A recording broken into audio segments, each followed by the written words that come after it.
The Red House Mystery by A. Milne.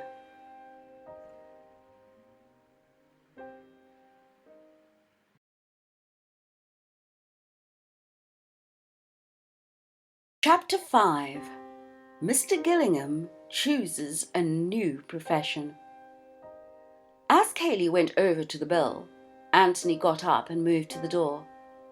"Well, you won't want me, I suppose, Inspector," he said. "No, thank you, Mr. Gillingham. You'll be about, of course." "Oh, yes." The inspector hesitated. "I think, Mr. Cayley, it would be better if I saw the servants alone. You know what they are. The more people that are about, the more they get alarmed. I expect I can get at the truth better by myself." "Oh, quite so. In fact, I was going to ask you to excuse me. I feel rather responsible towards these guests of ours. Although Mr. Gillingham very kindly—" He smiled at Anthony, who was waiting at the door, and left his sentence unfinished. "Ah, that reminds me," said the inspector. "Didn't you say that one of your guests, Mr. Beverley, was it? A friend of Mr. Gillingham's, was staying on?" "Yes. Would you like to see him?" "Afterwards, if I may." "I'll warn him. I shall be up in my room if you want me. I have a room upstairs where I work. Any of the servants will show you. Ah, Stevens, Inspector Birch would like to ask you a few questions." "Yes, sir," said Audrey primly, but inwardly fluttering. The housekeeper's room had heard something of the news by this time, and Audrey had had a busy time explaining to other members of the staff exactly what he had said and what she had said. The details were not quite established yet, but this much at least was certain, that Mr. Mark's brother had shot himself and spirited Mr. Mark away, and that Audrey had seen at once that he was that sort of man when she opened the door to him. She had passed the remark to Mrs. Stevens, and Mrs. Stevens, if you remember, Audrey, had always said that people didn't go away to Australia except for very good reasons.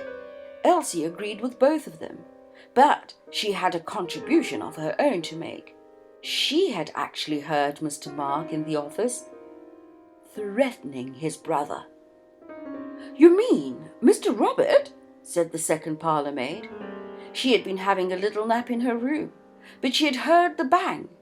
In fact, it had woken her up, just like something going off it was. "It was Mr. Mark's voice," said Elsie firmly. "Pleading for mercy," said an eager-eyed kitchen maid hopefully from the door, and was hurried out again by the others, wishing that she had not given her presents away. But it was hard to listen in silence when she knew so well from her novelettes just what happened on these occasions. "I shall have to give that girl a piece of my mind," said Mrs. Stevens. "Well, Elsie?" "He said," I heard him say it with my own ears. "It's my turn now," he said, triumphant-like. "Well, if you think that's a threat, dear, you're very particular, I must say." But Audrey remembered Elsie's words when she was in front of Inspector Birch. She gave her own evidence with the readiness of one who had already repeated it several times, and was examined and cross-examined by the inspector with considerable skill. The temptation to say, "Never mind about what you said to him," was strong, but he resisted it, knowing that in this way he would discover best what he said to her. By this time, both his words and the looks he gave were getting their full value from Audrey, but the general meaning of them seemed to be well established. "Then you didn't see Mr. Mark at all?" "No, sir. He must have come in before and gone up to his room, or come in by the front door, likely enough, while I was going out by the back." "Yes, well, I think that's all that I want to know, thank you very much. Now, what about the other servants?" "Elsie heard the master and Mr. Robert talking together," said Audrey eagerly. "He was saying—" "Mr. Mark, I mean." "Ah, well, I think Elsie had better tell me that herself." "Who is Elsie, by the way?" "One of the housemaids. Shall I send her to you, sir?" "Please." Elsie was not sorry to get the message. It interrupted a few remarks from Mrs. Stevens about Elsie's conduct that afternoon, which were, Elsie thought, much better interrupted. In Mrs. Stevens' opinion, any crime committed that afternoon in the office was as nothing to the double crime committed by the unhappy Elsie. For Elsie realized too late that she would have done better to have said nothing about her presence in the hall that afternoon. She was bad at concealing the truth, and Mrs. Stevens was good at discovering it. Elsie knew perfectly well that she had no business to come down from the stairs, and it was no excuse to say that she happened to come out of Miss Norris's room just at the head of the stairs, and didn't think it would matter, as there was nobody in the hall, and what was she doing anyhow in Miss Norris's room at that time? Returning a magazine? Lent by Miss Norris, might she ask? Well, not exactly lent, really. Elsie, and this is a respectable house. In vain for poor Elsie to plead that a story by her favourite author was advertised on the cover with a picture of the villain falling over the cliff. That's where you'll go to, my girl, if you aren't careful, said Mrs. Stevens firmly. But, of course, there was no need to confess all these crimes to Inspector Birch. All that interested him was that she was passing through the hall and heard voices in the office. And stopped to listen? Certainly not, said Elsie with dignity, feeling that nobody really understood her. I was just passing through the hall, just as you might have been yourself, and not supposing they was talking secrets, didn't think to stop my ears, as no doubt I ought to have done. And she sniffed slightly. Come, come, said the inspector soothingly. I didn't mean to suggest— Everyone is so unkind to me, said Elsie between sniffs. And that there's that poor man lying dead there, and sorry they'd have been if it had been me, to have spoken to me as they've done this day. Nonsense. We're going to be very proud of you. I shouldn't be surprised if your evidence were of very great importance. Now then, what was it you heard?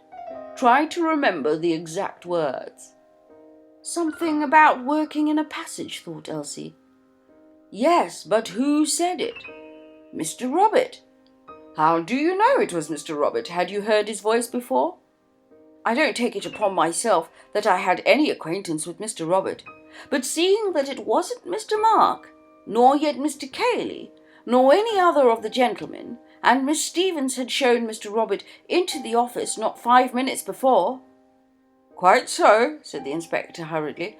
Mr. Robert, undoubtedly. Working in a passage? That was what it sounded like, sir.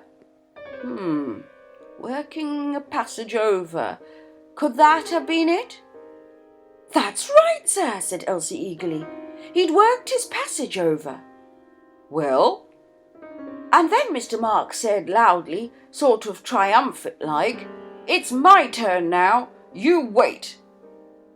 Triumphantly? Triumphantly? As much to say his chance had come. And that's all you heard?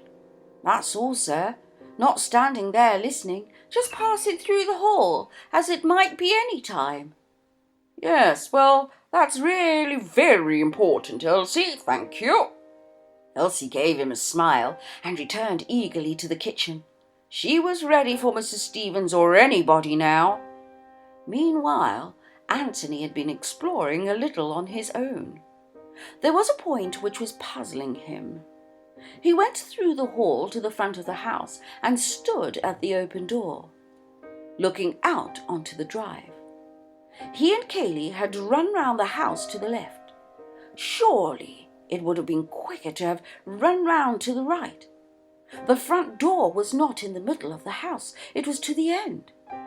Undoubtedly they went the longest way round, but perhaps there was something in the way. If one went to the right, a wall, say. He strolled off in that direction, followed a path round the house, and came in sight of the office windows. Quite simple, and about half the distance of the other way. He went on a little farther and came to a door, just beyond the broken-in windows. It opened easily, and he found himself in a passage. At the end of the passage was another door. He opened it and found himself in the hall again.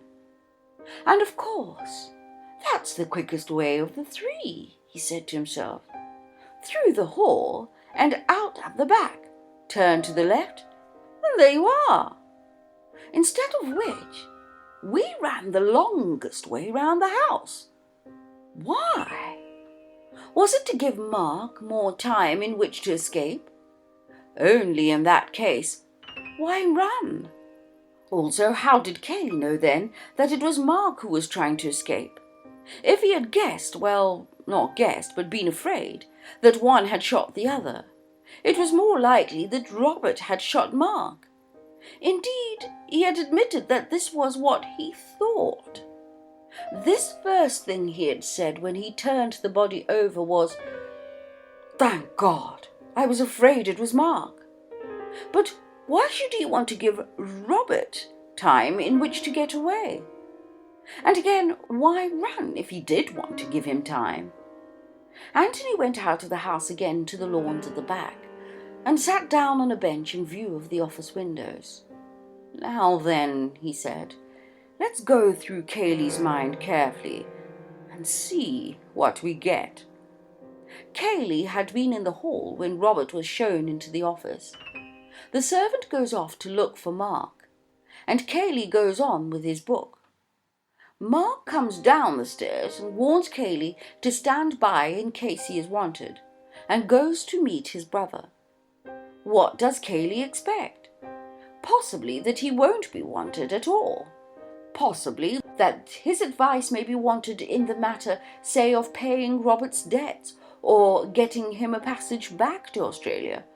Possibly that his physical assistance may be wanted to get an obstreperous Robert out of the house. Well, he sits there for a moment, and then he goes into the library. Why not? He's still within reach if wanted. Suddenly he hears a pistol shot.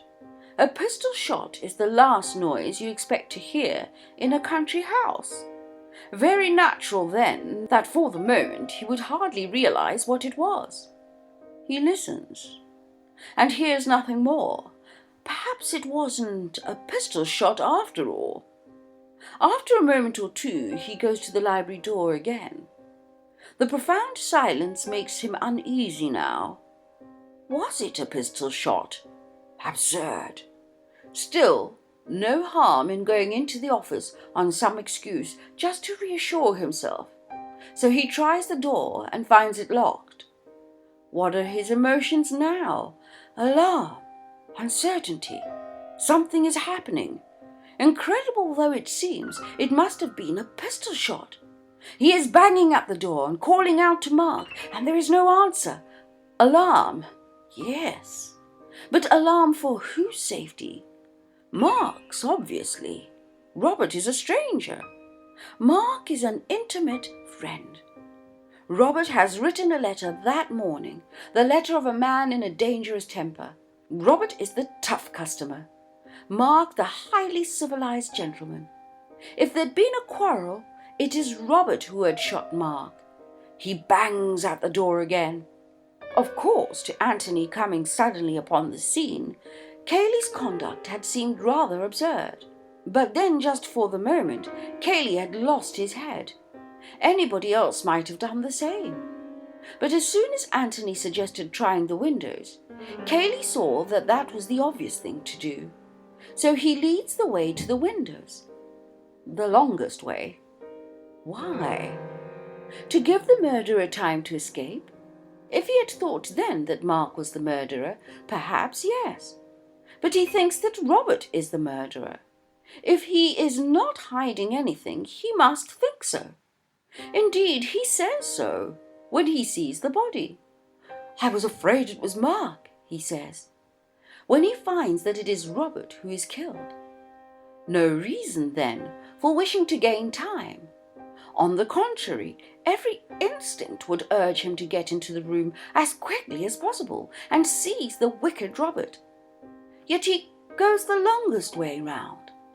Why? And then again, why run? "That's the question," said Anthony to himself as he filled his pipe. "And bless me if I know the answer. It may be, of course, that Cayley is just a coward. He was in no hurry to get close to Robert's revolver, and yet wanted me to think that he was bursting with eagerness. That would explain it. But then, that makes Cayley out a coward. Is he? At any rate, he pushed his face up against the window bravely enough. No, I want a better answer than that. He sat there with his unlit pipe in his hand, thinking. There were one or two other things in the back of his brain, waiting to be taken out and looked at.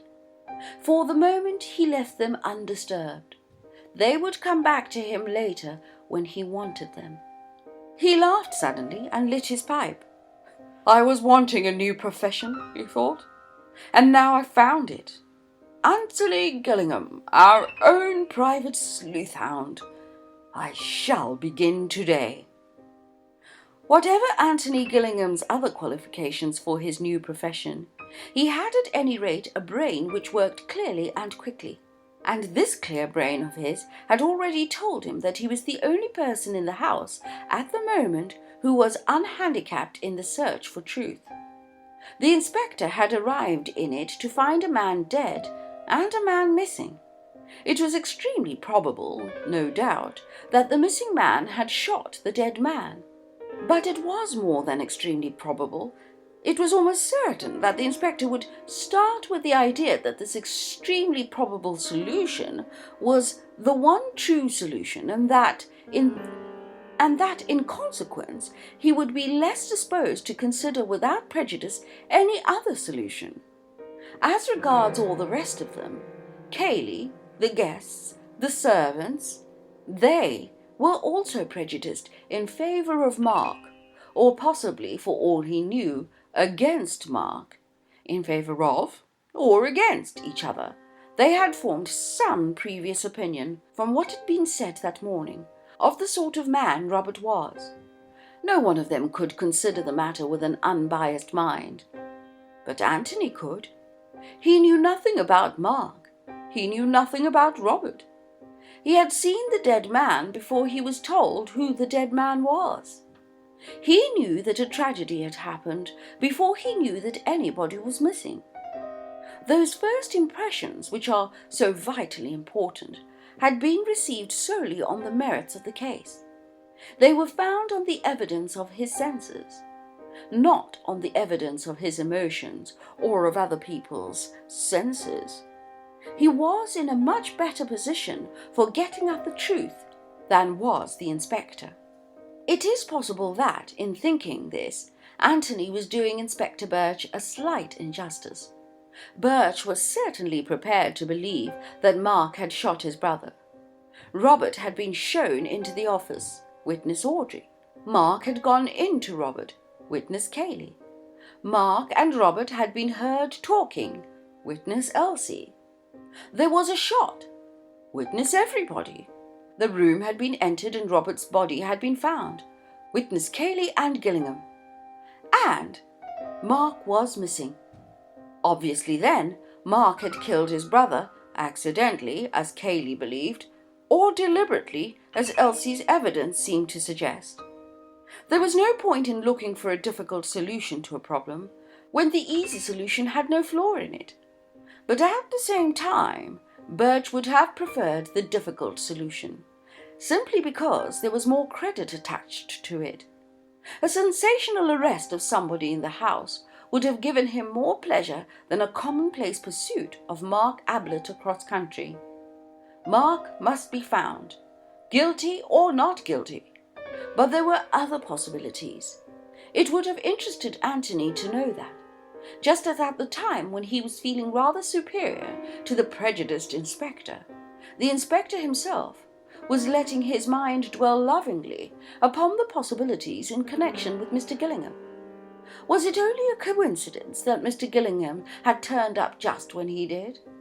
And Mr. Beverley's curious answers when he asked for some account of his friend? An assistant in a tobacconist's, a waiter, an odd man, Mr. Gillingham, evidently. It might be as well to keep an eye on him.